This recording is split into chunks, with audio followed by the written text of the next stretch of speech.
Hello, Dwayne, are you there? Hello, Dwayne.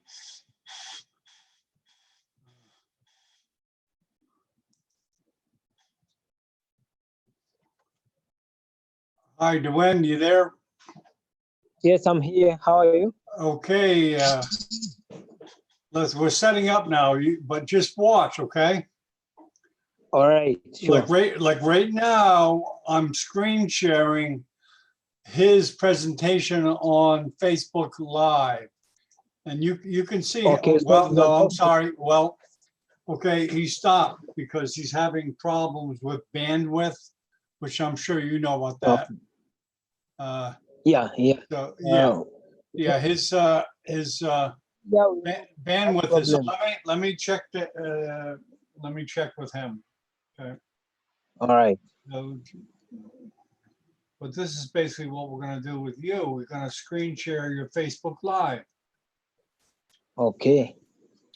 Wow. And you don't even know I'm there. You just don't worry about the Zoom or the YouTube. Don't worry about that. Just do the Facebook Live just like you do normally. Okay. Okay. So later on, it's going to be available on YouTube. Yeah, I'm going away for a couple hours, but just text me and ask. All right, sure. Okay.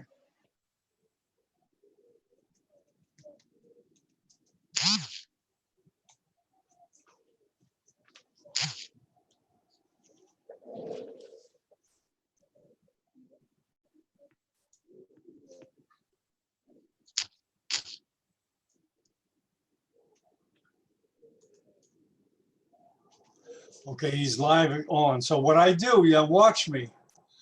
I'm going, okay. I'm not sharing my screen now, but I'm going to his Facebook Live now. And I'll show you what I do, okay? All right. You see, I'm gonna screen share now, and so you'll be able to see what I do. Okay. You see now his Facebook page, right? Yes. So what I'm doing, I'm gonna share that. Oh, can you hear that? You can't hear it probably. You can't hear it probably, right? Okay. Yes, I can see that. Yeah, okay, let me, I'm not sharing it.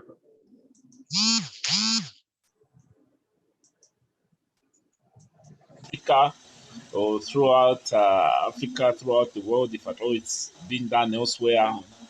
But otherwise, our standards of the way we do things need to change. Okay? You may manage to win Kobela one season and then go back to the same ways or standards. Kodela, the next season is going to affect you. London or UK managed to fight cholera almost 5 decades ago, and they do not experience cases of cholera. Why? Because their standards changed. So we need to change our standards.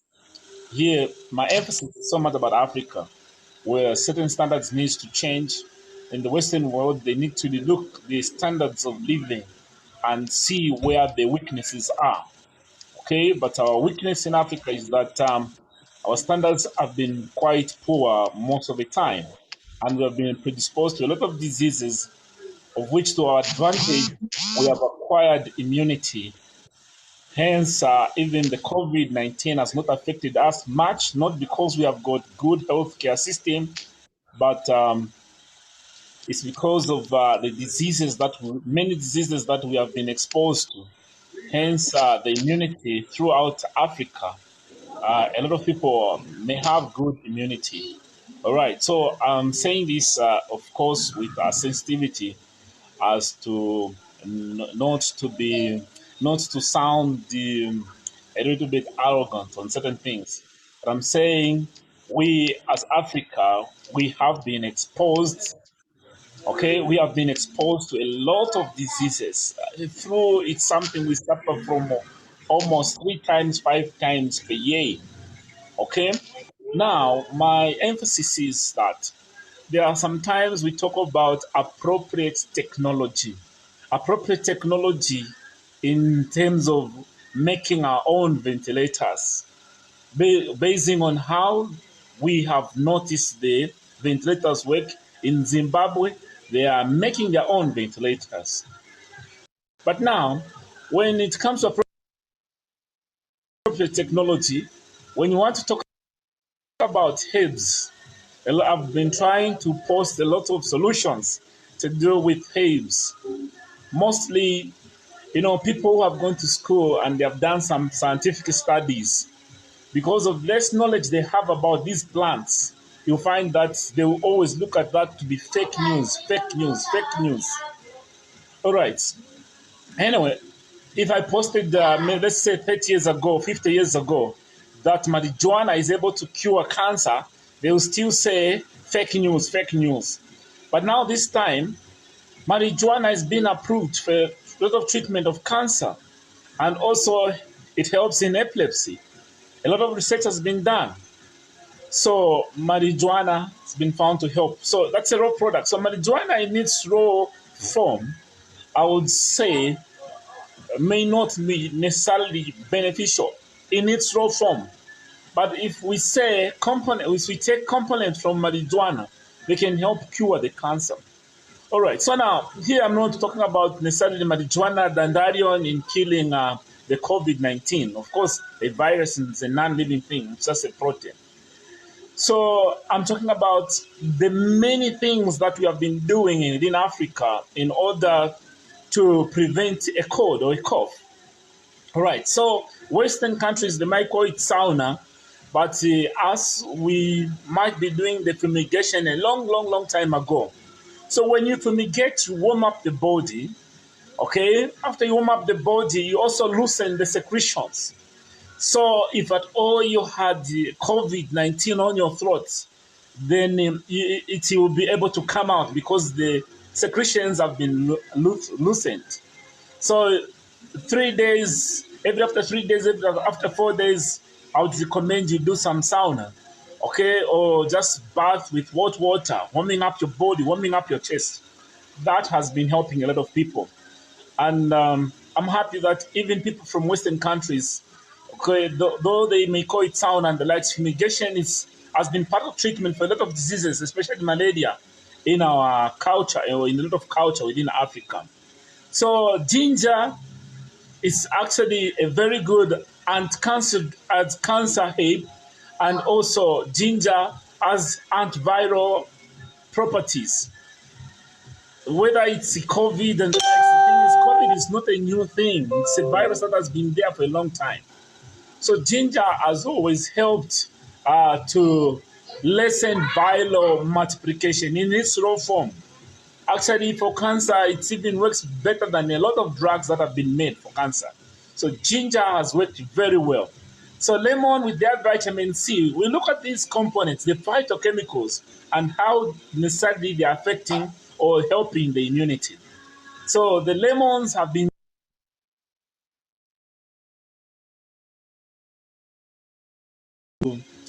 to prevent a lot of diseases.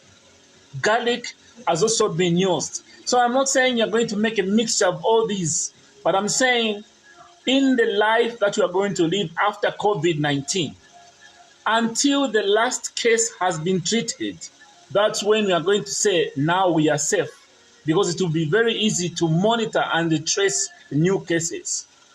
So it's important that even life after COVID, if at all you want to be putting on the mask permanently, continue putting on the mask. But you have to follow the precaution measures that have to be done. All right. So I'm talking about lemons. I'm talking about garlic, onion. I'm talking about ginger. These have been very helpful in curing a lot of diseases, be it viral, bacterial, fungal. They have been very, very helpful. Drinking hot tea, warming up the chest, not very, very, very hot tea, but just hot enough tea can help loosen secretions, can help warm up the chest, and that condition does not make it favorable for the COVID-19 bacteria. It loosens secretions, makes you cough out or remove the virus from your system very fast. A lot of people that are ending up dying from the COVID, they are going to the hospital in the latter stage when complications have happened. Yes, we might have those drugs that we understand at which point they are trying to block the multiplication of the virus, but they say prevention is better than cure. And taking ginger, lemon, okay, and the garlic can help to prevent COVID-19. At least even after the last case has been cured, 2 3 months, we can continue at least accessing these products, ginger, lemon, and other things that I necessarily not want to mention, because at the end you can make a concoction that is a poison. I'm just emphasizing on the lemon, ginger, and garlic to be potent mixture that has been helping a lot of people cure the flu. Okay, also doing sauna or fumigation has been helping loosen the secretion.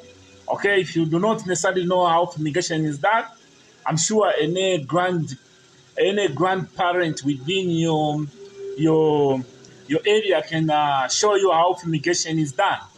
The other one is Vicks or Rabon, Vaporub, has also been used in loosening secretions. Okay, all right.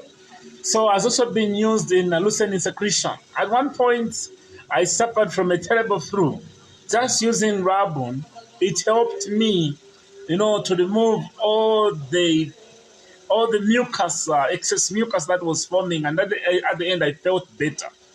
One thing I'll continue discouraging people because of the certain school that I belong to is not to be taking antipyretic. Antipyretic, if you take them, then you are going to avoid the fever, which makes you not to operate very well. But to the medical personnel, that becomes an indicator that there is an illness or a problem within you. And for the body, that is a way of increasing the metabolism within your system, increasing the metabolism, that is increasing, fight the invading organism fast. So fever, if you look at it in a positive way, it will help you fight the infection. But a lot of people will take an antipyretic or a drug that stops the fever. Hence, you're making the virus become more and more active. Hence, a lot of people that were going to the hospital, they were found with ibuprofen, okay, ibuprofen component within their blood. Most likely they were taking it for the fever so that they can continue with their daily job. So I would encourage you not to take an antibiotic unless prescribed by the doctor or medical personnel that is seeing you. So these are the few things I wanted to present so that I can save lives. Please, even after the partial lockdown that you might have anywhere in Africa, anywhere within your country, you need to step up your hygiene levels. Continue using the hand sanitizer, okay? Continue frequent hand wash. Not until the last case has been treated. That is the time we are going to say, yes, we are safe. All right? So it may worry me that soon, yes, school might be opened, but the other steps within our borders need to be taken so that no one is going to enter with the disease. If let's say coronavirus has not necessarily attacked us the worst because we are exposed to a lot of diseases in Africa. And being exposed to a lot of diseases helps you to develop a certain kind of immunity that helps you to fight a lot of infection. That is the reason, okay? Nothing to do with the race, but being in Africa, you are so much exposed to a lot of diseases. A lot of diseases, why? Because of our hygiene standards. We can look at that also in a positive way or negative way. Because in a positive way, despite having poor health services, the coronavirus has spared a lot of African countries. But it does not mean you need to continue living in the same substandard kind of life.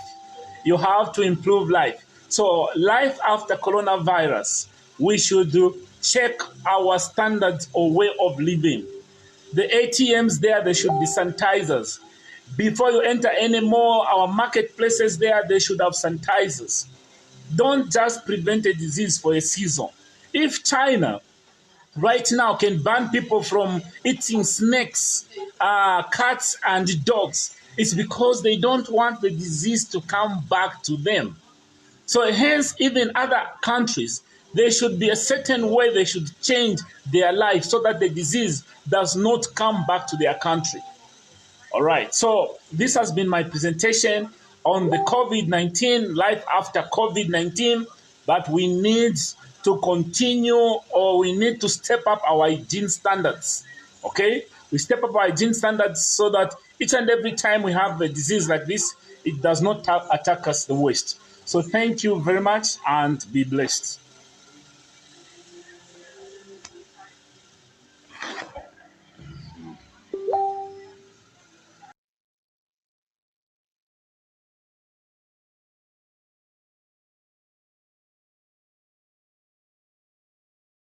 Good. Then just take hold there. That's nice. And the